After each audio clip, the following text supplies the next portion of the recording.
እንግዲህ አብርሽ ሊታሰር እንደሆነ መረጃዎች እየወጡ ይገኛሉ ማለት ነው። ለምን ይታሰራል የሚለውንም አብረን በዝርዝር እናያለን። እንግዲህ እንደሚታወቀው ሄርሜላ ጠፍታለች ማለት ነው። የሩታ የዳኒና የሜሪ እጅ አለበት እያሉ እየተናገሩ ይገኛሉ። ሄርሜላን ያገተው ሩታ ናት እየተባለ ይገኛል ማለት ነው።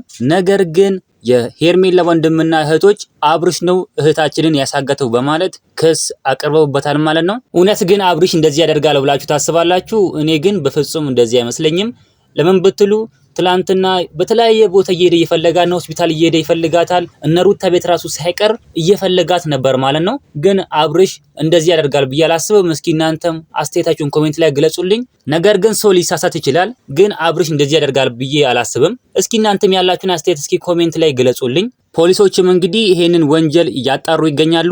ግን የሄርሜላ ወንድምና እህቶች አብርሽ ነው እሷን ያሳገተው በማለት ክስ አቅርበውበታል ማለት ነው። ትላንትናም እንዳያችሁት እነ ሩታ ቤት ገብቶ ሄርሜላን እየፈለገ ነበር አብርሽ። ነገር ግን አውቆ ነው እንደዚህ የሚያደርገው፣ አውቆ ነው የሚያስመስለው በማለት አብርሽ ላይ ክሳቸውን አቅርበዋል። እንደማያውቅ ሰው እየሆነ ይገኛል። ስለዚህ አብርሽ ነው በእርግጠኝነት በማለት የሄርሜላ ወንድምና እህቶች አብርሽ ላይ ፈርደዋል ማለት ነው። እንግዲህ እናንተ ምን ትላላችሁ? ኮሜንት ላይ ግለጹልኝ። እኔ ግን እንደሚመስለኝ በፍጹም አብርሽ ይሄንን ድርጊት አይደርግም ነው የምለው። እንደምታዩት ቪዲዮ ላይ ራሱ በጣም እየፈለጋት ነበር። ትላንትና እነ ሩታ ቤት ገብቶ በጣም እየፈለጋት ነበር። የተለያየ ቦታ እየፈለጋት ነበር። ሆስፒታል እንኳን አልቀረውም። በተለያየ ቦታ እየሄደ ሄርሜላን እየፈለገ ነበር። ግን የሄርሜላ ወንድምና እህቶች አብርሽ ነው እሷን ያሳገተው በማለት ከሰውታል። እንግዲህ አብርሽ ይሄንን የሚያደርግ ልብ አለው ብዬ አላስብም። እስኪ እናንተ ማስተያየታችሁን ኮሜንት ላይ ጻፉልኝ።